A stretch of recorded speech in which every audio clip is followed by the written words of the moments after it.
आकाशवाणी गोरखपुर से प्रादेशिक समाचार।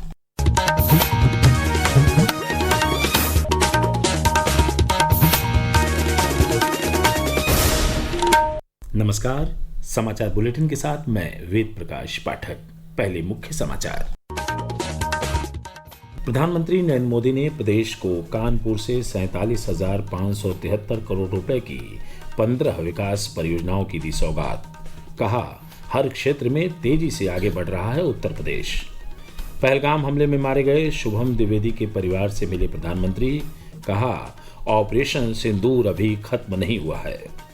सर्वोच्च न्यायालय ने एक ही पाली में नीट पीजी परीक्षा आयोजित करने का दिया निर्देश। पूरी प्रक्रिया में पारदर्शिता सुनिश्चित करने को कहा।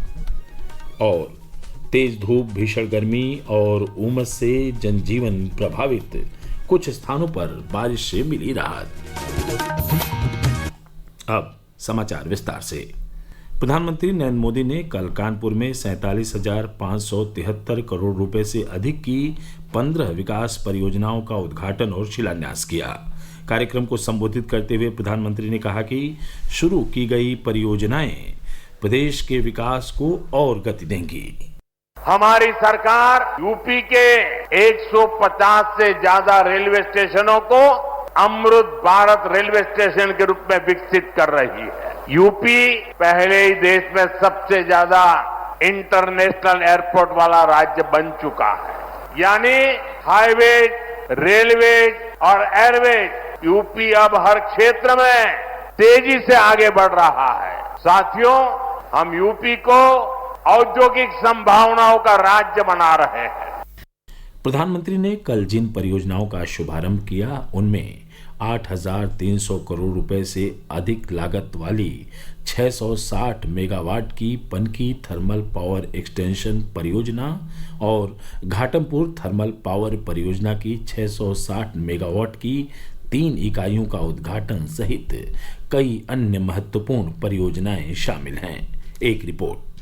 प्रधानमंत्री ने बिंदवा में 40 MLD क्षमता वाले ट्रीटमेंट प्लांट, गौतम बुद्ध नगर में 220 और 132 kV सब स्टेशन, कानपुर और आसपास के क्षेत्रों में स्मार्ट इंफ्रास्ट्रक्चर, ट्रैफिक सुधार और नगरीय सेवाओं से जुड़ी अन्य परियोजनाओं की शुरुआत की। उन्होंने 2,120 करोड़ रुपए से अधिक की लागत वाली कानपुर मेट्रो रेल परियोजना के चुन्नीगंज मेट्रो स्टेशन से कानपुर सेंट्रल मेट्रो स्टेशन खंड का भी उद्घाटन किया। इस अवसर पर उन्होंने कहा कि बिजली की समुचित आपूर्ति, बेहतरीन इंफ्रास्ट्रक्चर और कनेक्टिविटी के साथ उत्तर प्रदेश देश के अग्रणी राज्यों में शामिल है। समाचार कक्ष से मैं अरुण। प्रधानमंत्री ने कहा कि उत्तर प्रदेश डिफेंस सेक्टर में देश को आत्मनिर्भर बनाने में बड़ी भूमिका निभा रहा है। ऑपरेशन सिंदूर में ब्रह्मोस मिसाइल ने दुश्मनों को सोने नहीं दिया। उस ब्रह्मोस मिसाइल का भी नया पता है उत्तर प्रदेश। भविष्य में कानपुर और यूपी भारत को डिफेंस का बड़ा एक्सपोर्टर बनाने में सबसे आगे रहेंगे। यहाँ नई फैक्ट्रियां लगेंगी, यहाँ बड़े पैमाने पर निवेश आएगा, यहाँ के हजारों युवाओं को रोजगार के अच्छे अवसर मिलेंगे। कार्यक्रम को संबोधित करते हुए मुख्यमंत्री योगी आदित्यनाथ ने कहा कि ऑपरेशन सिंदूर के बाद भारत ने दुश्मन के खिलाफ जिस शौर्य और पराक्रम का परिचय दिया, वह मेड इन इंडिया की ताकत का एहसास कराता है। भारत की न्यू डिफेंस पॉलिसी, जिसके अंतर्गत दुश्मन के एयर डिफेंस सिस्टम को नष्ट करके भारत के सेना ने जिस शौर्य पराक्रम का परिचय दी करके भारत की सुरक्षा को पुख्ता इंतजाम करने का उदाहरण प्रस्तुत किया। यह प्रधानमंत्री जी के द्वारा 10 वर्ष पूर्व प्रारंभ किए गए मेड इन इंडिया की उस ताकत का भी एहसास दुनिया को कराता है। इस अवसर पर प्रधानमंत्री ने आयुष्मान वय वंदना योजना, राष्ट्रीय आजीविका मिशन और सूर्य घर मुफ्त बिजली योजना के लाभार्थियों को प्रमाण पत्र और चेक भी वितरित किए।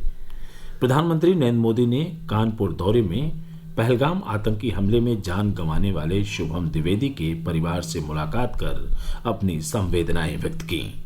शुभम की पत्नी ऐशान्या ने बताया कि प्रधानमंत्री ने उन्हें भरोसा दिलाया कि आतंकी घटना का शिकार हुए लोगों के साथ पूरा देश खड़ा है। उन्होंने पूरे परिवार को अपनी संवेदना व्यक्त की है और बोला है कि इस दुखद इस घटना में पूरा देश उनके साथ खड़ा है। उन्होंने पूछा इंसिडेंट से रिलेटेड कि बेटा वहाँ पे कैसे क्या हुआ था, तो मैंने जैसा जो था मैंने पहले भी आप सबको बताया, उन्हें भी वही बताया। उन्होंने कहा है कि आतंकवाद के खिलाफ अभी भी लड़ाई जारी है और वो आगे भी आतंकवाद के खिलाफ लड़ते रहेंगे। उन्होंने कहा ये शुरुआत है।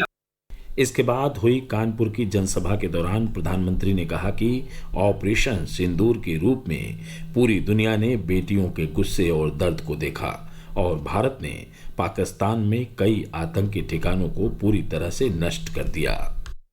हमने पाकिस्तान में आतंकियों के ठिकाने घर में घुसकर सैकड़ों मील अंदर जाकर तबाह कर दिए और हमारी सेना ने ऐसा पराक्रम किया कि पाकिस्तानी सेना को गिड़गिड़ाकर युद्ध रोकने की मांग करने पर मजबूर होना पड़ा। प्रधानमंत्री ने कहा कि ऑपरेशन सिंदूर को लेकर दुश्मन को किसी भ्रम में नहीं रहना चाहिए। ऑपरेशन सिंदूर अभी खत्म नहीं हुआ है। प्रधानमंत्री ने आतंक के खिलाफ संघर्ष में भारत के 3 सिद्धांतों को स्पष्ट किया। पहला, भारत हर आतंकी हमले का करारा जवाब देगा। दूसरा, भारत अब एटम बम की गीदड़ बप्पी से नहीं डरेगा। तीसरा, आतंकी सरपरस्त सरकार को भारत एक ही नजर से देखेगा।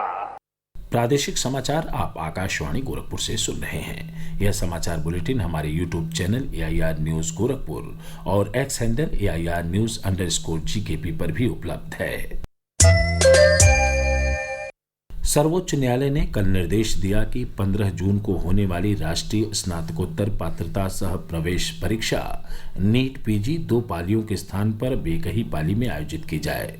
न्यायमूर्ति विक्रम नाथ की अध्यक्षता वाली पीठ ने अधिकारियों को निर्देशित किया कि वे एक ही पाली में परीक्षा कराने की व्यवस्था करें और यह सुनिश्चित किया जाए कि पूरी प्रक्रिया में पारदर्शिता बनी रहे। महारानी अहिल्याबाई होलकर की 300वीं जयंती वर्ष समारोह के तहत प्रदेश भर में कार्यक्रमों का सिलसिला जारी है। इसी क्रम में कल केंद्रीय राज्य मंत्री अजय टमटा अयोध्या में आयोजित कार्यक्रम में शामिल हुए। अमरोहा में नगर पालिका सम्मेलन का आयोजन हुआ, जिसमें पिछड़ा वर्ग आयोग के अध्यक्ष सूर्य प्रकाश पाल ने अहिल्याबाई को महिला सशक्तिकरण का सबसे अच्छा उदाहरण बताया। वाराणसी में आयोजित नगर निगम सम्मेलन में राष्ट्रीय महिला आयोग की अध्यक्ष विजया किशोर रहाटकर शामिल हुई।